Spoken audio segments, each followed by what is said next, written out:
Have a look here. To believe that people can change and to be willing to change ourselves is our best hope for a better world. I have spoken so much about this film. It's only 30 minutes and it's available right now. So I'm just going to click so you can see where you can see it.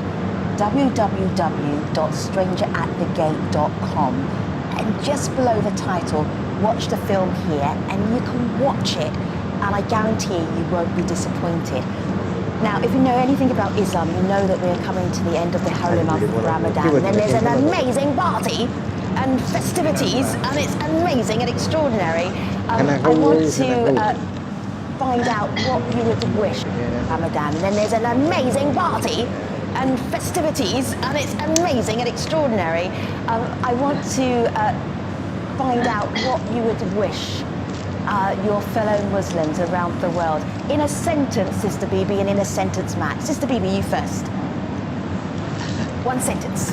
I would like all my fellow friends, human beings, families, Muslim brothers and sisters.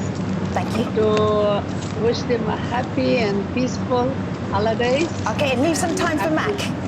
Mac, your Eid message. Yes, to all the Muslim brothers and sisters around the world, as well as the rest of humanity, peace, blessings, and know that tomorrow is a chance to be better. Thank you, Mac. Thank you, Sister Bibi. Thank you, Joshua. I'll see you next time. Take care, everybody.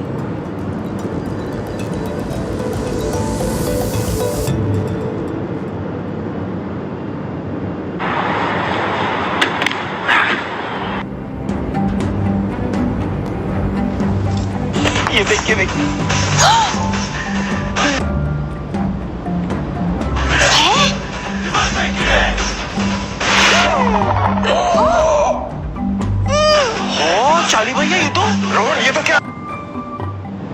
لن أنسى أبداً حجم الدمار ولا الشعور بأن الموت كان أحياناً على مسافة قريبة.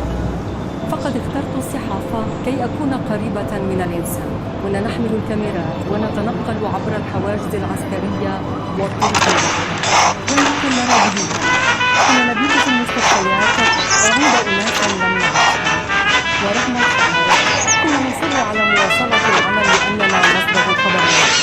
ليس سهلا ربما أن أغير الواقع، لكنني على الأقل كنت قادرة على إيصال ذلك الصوت إلى العالم.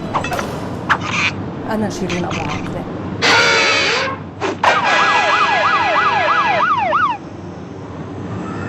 Assassination of dissidents. Destabilizing the democratic process. A documentary explores how autocratic leaders undermine democracy to consolidate their power through the eyes of those who dare to stand and defend it. Our country deserves so much better than being ruled by a kleptocratic dictatorship. Raising autocracy, Democracy Maybe, and Al Jazeera. We understand the differences and similarities of cultures across the world, so no matter how we take it, Al Jazeera will bring you the news and current affairs that matter to you. Al Jazeera.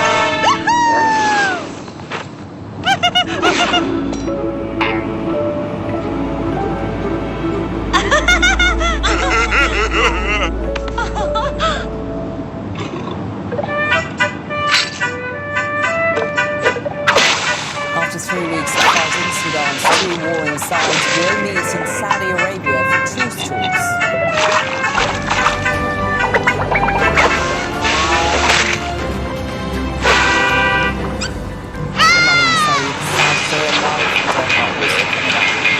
Flash floods and landslides killed at least 200 people in the Eastern Democratic Republic of Congo. Head of the Wagner mercenary group lashes out at Russian generals and threatens to pull out of Bakhmut, but Ukraine says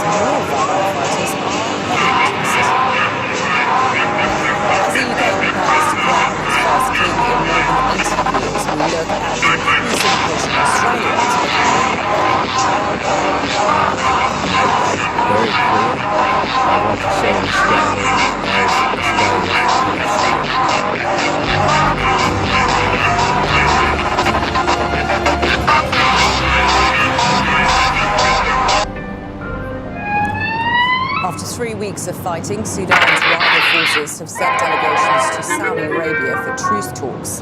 The negotiations would be the first between Sudan's army and the paramilitary rapid support forces.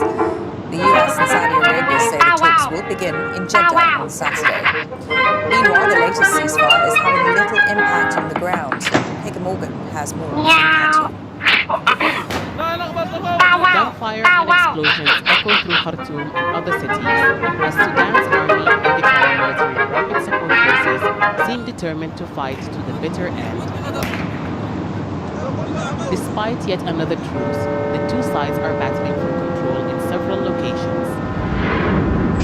The army says it's made gains in Khartoum North, bombing what it says was a town of stolen fuel. It also says it defeated the RSF in a battle in Al-Ubaid in North Kordofan state. With the threat of airstrikes, nowhere is safe. On Thursday, a school in Khartoum North was hit and a child killed. South of Khartoum, the situation is growing more desperate. People have gone for days without power or running water. Food and fuel supplies are running low. Basics are out of stock or simply unaffordable. Fuel stations, supermarkets, and pharmacies are either closed or have been destroyed. Banks remain unoperational. The economy was already collapsing. $1 was worth 600 Sudanese pounds. Now, after 3 weeks of war, the Sudanese people are getting their grain from only 3 factories, all of which are polluted. The impact of the conflict also continues on the health sector. On Friday, fighters from the rapid support forces took over the medical I need a little help here. Medics also Are you okay? I must get to the other side. The other side? You mean that just now that was you crossing the road? That's why the... Despite pressure from the international community, the violence shows no signs of easing anytime soon, and thousands of Sudanese are leaving their homes in search of safety. People Morgan Al Jazeera. Thousands of people fleeing the conflict have crossed into neighbouring South Sudan, where government officials and aid agencies are struggling to cope. MATRA reports from the Jeddah border in South Sudan. Najima Rash and her family left Sudan when it became too dangerous to stay. They had fled South Sudan in 2015 when civil war broke out. Now, as violence engulfed their adopted home, they had to run again and are now back. Those people have just begun fighting. That's why I want to go back to our village. So I think South Sudan is better than Sudan. Government officials in South Sudan say this crisis caught them by surprise. They knew some people would seek refuge here, but didn't expect so many. The country already has huge challenges. Thousands of people are displaced by insecurity and floods. Now more food, shelter, transport and medicine. It's absolutely heartbreaking to see what this is just doing to people who have had their lives lost in the war. With very children. You can see their faces, they're exhausted, they're traumatized. Their life has been upended again. They've had to move, flee the conflict. It takes days for families to reach South Sudan. Sudan is over there where that mosque is. It's one of many crossing points into South Sudan. People coming in are mainly locals. They are from there. The rest are refugees. Many more people are still on the road trying to make their way here. Finding out where friends and family members are is difficult and frustrating. Phone reception near the border isn't great. It's just one of many challenges people who've left everything behind have to deal with. MATRA, Al Jazeera, Jeddah border, South Sudan. Many Sudanese are also making their way to Egypt. Al Jazeera correspondent Hassan Razak has more from the Ashkit crossing. We are now at the Ashkit crossing in the far north of Sudan on the border with Egypt. There has been continuous movement here for a week as many Sudanese cross into Egypt. The exodus of people fleeing the fighting has not stopped. Ashkit is about 1,000 kilometres from Khartoum. Many people are choosing this route because of the logistics and administrative facilities.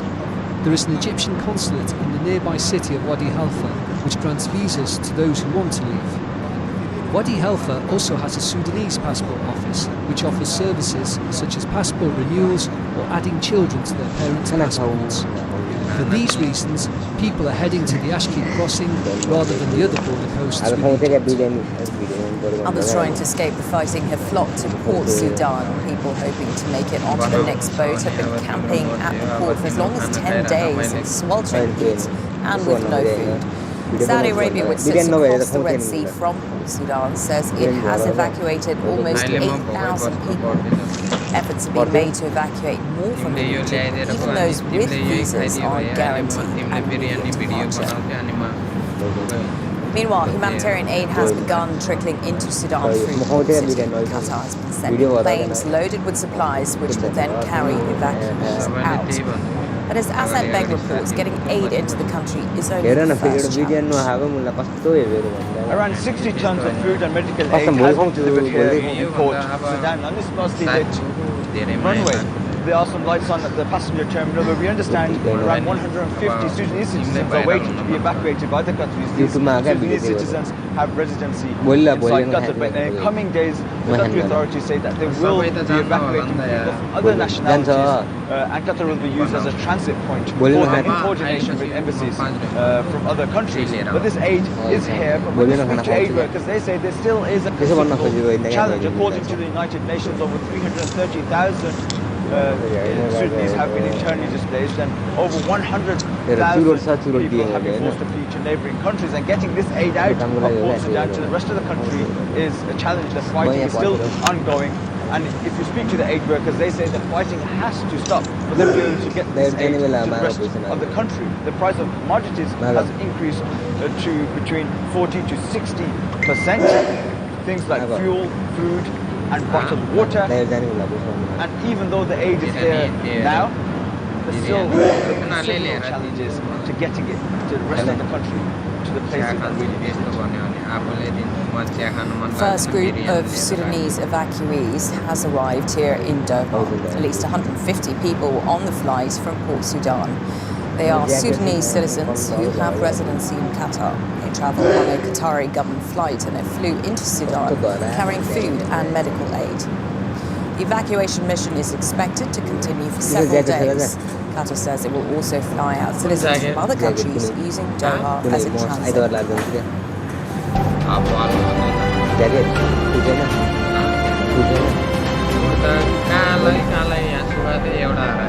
A day of national mourning has been declared in the Democratic Republic of Congo after at least 200 people were killed in flash floods.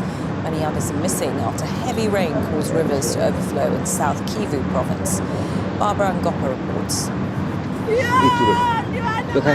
Despair in the village of Bushushu as bodies are dragged from the mud. 200 people have been killed in flash floods and landslides in South Kivu province. Homes and livelihoods have been swept away. After the rain, we saw the water coming with pressure and houses started to be washed away. All our houses started to fall down. As a result of the water, people started to scream. We saw people being swept away and we managed to save ourselves. Rescue workers are trying to free people trapped under the rubble in their homes. Survivors say a permanent solution is needed for regular flooding during the rain season.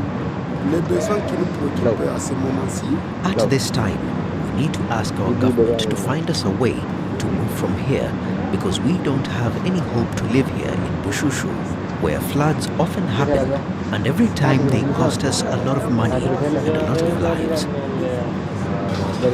In neighbouring Rwanda, 130 people were killed in flooding after heavy rain on Tuesday. And in Kasese, on Uganda's border with Rwanda, landslides killed 8 people on Wednesday. Back in South Kivu, people are sleeping in the open after floods destroyed their homes. They're hoping downpours will be less extreme for the rest of the rain season, which ends in June. Barbara Ngopa, Al Jazeera. The head of Russia's Wagner mercenary group says his forces will pull out of the Ukrainian city of Bakhmut next week. Yevgeny Prigozhin blames Russia's military commanders for not providing enough ammunition. He says his fighters will stay in Bakhmut until Tuesday and then leave after 400 days of fighting. In a video showing the bodies of recently killed fighters, Prigozhin personally blamed top defense chiefs for the losses suffered in Ukraine. These are someone's fathers and someone's sons. Those who don't give us ammunition will eat their guts in hell. Our shortage of ammunition is at 70%. Shoigu, Gerasimov. Where is the ammunition?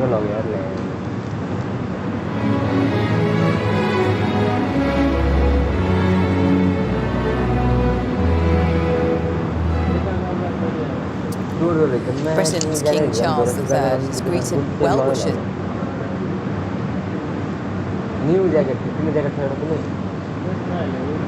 outside Buckingham Palace a day before his coronation. Growing crowds of people camped out along the procession route throughout the day. More than 2,000 guests will attend the event at Westminster Abbey in London today. 4 dignitaries have also been arriving ahead of the ceremony. Well, the coronation is the culmination of decades of experience for Charles, all of which have been in the public eye. Nadeem Baba takes a look at the man who's been crowned Britain's God save the King. September 2022, following the death of Queen Elizabeth, her eldest son Prince Charles is now, suddenly, King Charles III. But as he and his wife Camilla met well-wishers outside Buckingham Palace, the public were wondering what kind of monarch he'd be.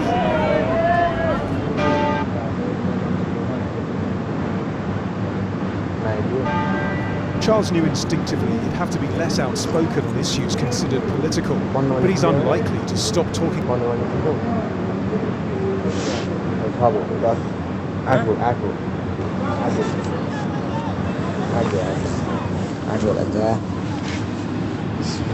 about the environment, a passion dating back decades. As I've tried to indicate for quite some time, the climate crisis really is a genuine emergency. Tackling it is utterly.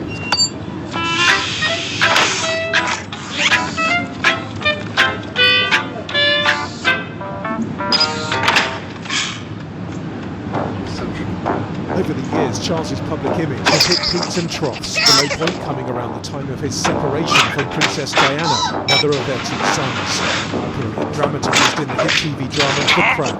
You barely hold it in yourself to hug your own. I hug who I want. I hug who I love. When Diana was killed in a car crash, public grief turned to scrutiny at Charles's part in their marriage breaking down.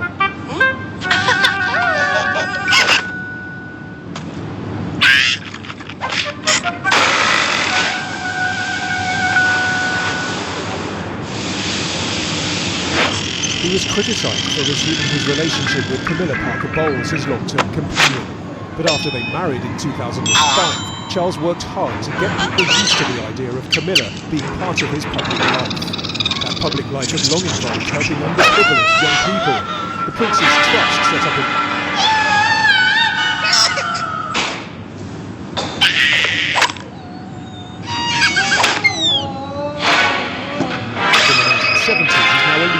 charity, and his role in interfaith dialogue has earned real respect in Britain and abroad. I think his range of interests are very contemporary, topical ones, the environment, jobs for the people and so on. He's a modern king, he's a man of his times, he's a king of his times. But those times are changing. Perhaps the greatest challenge for King Charles is not so much changing people's attitudes as staying relevant.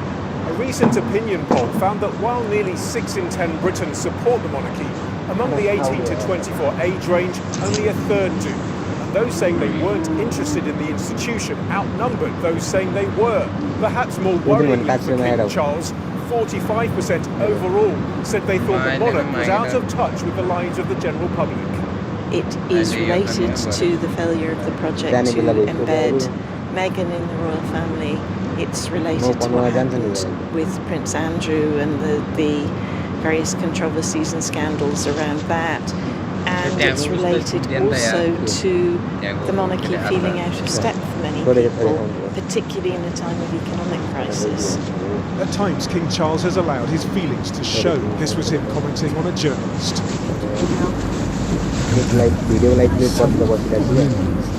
But with his sons barely on speaking terms and Prince Harry in self-imposed exile, diplomacy will be the skill he needs the most. Nadeem Barber, Al Jazeera, London. Still ahead on Al Jazeera. The World Health Organization says COVID-19 is no longer a global health emergency, but warns it's still a threat. And India's Olympic javelin champion steals a show at the Diamond League meeting in Denmark.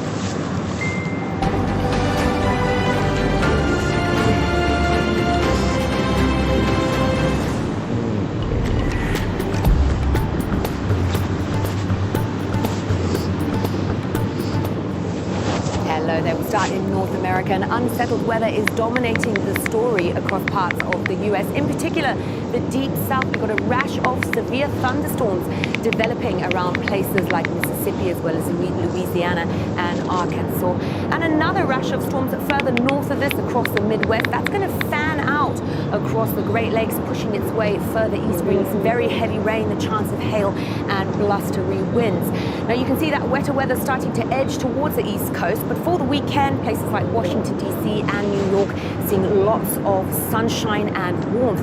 Now that's not the story across the west coast. Things have been a lot colder thanks to a weather system that's brought some more snow to the Rockies, knocking temperatures down for places like Seattle.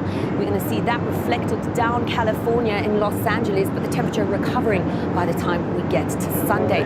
Temperatures are sitting very high across the north of Mexico. Some wetter weather coming in on Sunday, however, does push the temperature down in Monterey to 36 degrees Celsius. Heavy rain to come for southern parts of Cuba, as well as Hispaniola and the Turks and Caicos Islands, certainly by Sunday. And as we move to South America, more heavy rain to come for southeastern Brazil.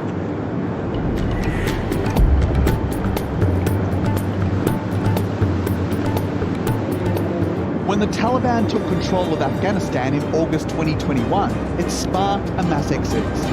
In a special two-part report, 101 East meets the Chinese entrepreneurs who went the other way.